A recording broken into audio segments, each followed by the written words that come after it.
You all sent me into Harbor Freight with one mission: find sewing tools in a store that doesn't sell sewing supplies. So I walked the aisles looking for the cheapest, most unexpected tools you suggested. And honestly, some of them surprised me. But the real question is, are they actually useful for sewing or just clever ideas that fall apart in practice? In this video, I'll show you exactly what I bought, how much each tool costs, and how it performs back in the studio.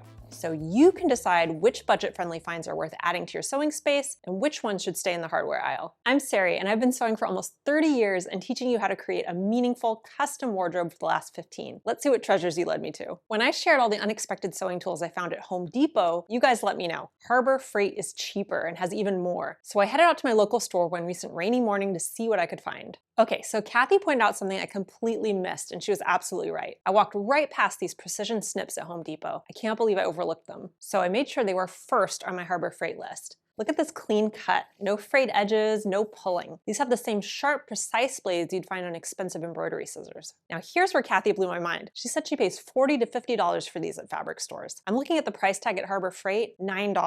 $9. Kathy said she bought several to scatter throughout her sewing room, and now I totally get why. Now you don't have to be afraid of people grabbing your sewing scissors to cut all kinds of things. These will cut rope, cardboard, paper, and more. The weight feels substantial in your hand, not flimsy like some cheap alternatives. Not only that, but while I was checking out, the cashier told me how great these snips are for everything from cutting fabric to gardening, that they have a lifetime guarantee. So if anything happens to them, you just bring them back to the store for a full replacement. Pretty cool, huh? By the way, I found so many great tools here that I put together a PDF shopping list for you with links to all of these items. When you download it, you'll be able to click through and see whether these tools are in stock at your own local store and which aisle they're in, making it super easy to shop. Click the link in the description below to get it. Mary Ellen and several others mentioned these for a problem we all face: drop pins and needles that seem to vanish into thin air. Watch this extend from 6 inches all the way to 18 inches. Mary Ellen said these are perfect for picking up drop pins, and Cold Before Now added that they're great for locating pins lost in carpet or ones that bounce off hard floors. This is especially helpful if you have kids or pets around. I actually just dropped an entire dish of pins the other day, and I was down on my hands and knees looking for all of them. This would have made the job so much easier. Concrete Man dropped some serious professional knowledge in my comments that completely changed how I think about measuring tools. He said,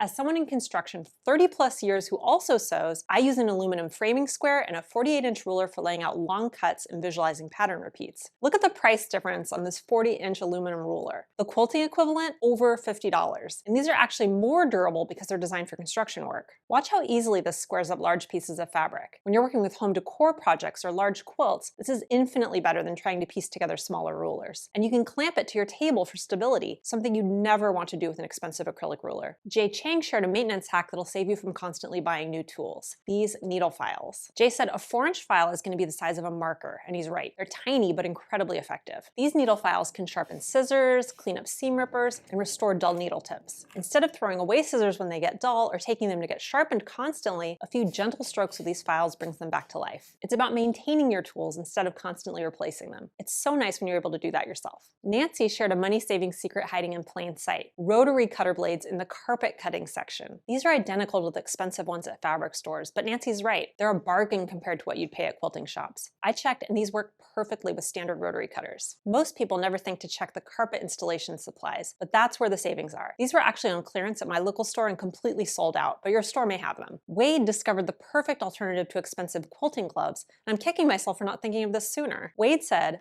"I get the rubber-coated firm grip gloves when I quilt on my domestic machine. They're way cheaper than quilting gloves, and they work really well. These could cost $20+ for quilting-specific gloves. The grip is perfect for free motion quilting, handling slippery fabrics, or anytime you need better control. They're thin enough that you don't lose dexterity, but grippy enough to handle anything." Harold mentioned a tip from Jeff the Bernina Guy that completely opened my eyes to furniture possibilities. Harold said, "I watched a video by Jeff the Bernina Guy, and he suggested checking Husky's workbenches at Home Depot, which didn't cost an arm and a leg. This thing is incredible. Manual height adjustment means you can set it perfectly for cutting, then lower it for machine work. It has wheels so you can move it anywhere, storage drawers for supplies, and that solid wood top that won't dent or scratch." So I wanted to check if they have something like this at Harbor Freight. While they don't have these Husky benches, they do have wood adjustable workbenches for only $159. This one also has lots of drawers, and it's solid enough to handle any sewing or cutting task. Think about this. Dedicated sewing furniture costs thousands. This workbench gives you the same functionality for a fraction of the price. It's sturdy enough to handle anything you throw at it and versatile enough to adapt as your needs change. Speaking of functional sewing tools, I mentioned it earlier, but I put together a PDF shopping list for you with links to all of these items. When you download it, you'll be able to click through and see whether these tools are in stock at your own local store and which aisle they're in, making it super easy to shop. The link is in the description below if you want to grab it. Here's something I picked up that I'm really excited about: a stainless steel tweezer set. I use tweezers all the time when I'm sewing, especially long-handled ones and tweezers with bent tips. They're so useful anytime you're turning a corner, need to reach a tight space, or even for threading your serger. Now I have a variety of tweezers, and they were so affordable. I can keep them in a few places in my sewing room, so they're always a pair within reach. Multiple sewists mentioned these organizational game changers, and I had to see what the fuss was about. Love to be Grumpy 622 said, I bought a plastic toolbox, the flat kind with all the little adjustable compartments at Menards. It's almost identical to the ones at Joann's except the color, but way cheaper. Look at these adjustable dividers. You can customize the compartments for whatever you're storing. Bobbins here, buttons there, small notions in these sections. The clear lid means you can see everything at a glance. I love using different boxes for different projects. This one holds all my bag making hardware, this one has quilting notions, keeps everything contained and portable. Here's something I came across in the automotive section: magnetic tool trays. I already use magnetic parts dishes for my pins, but this store had so many more options for corralling my stuff with magnets. These magnetic trays can keep your tools handy when you're not using them,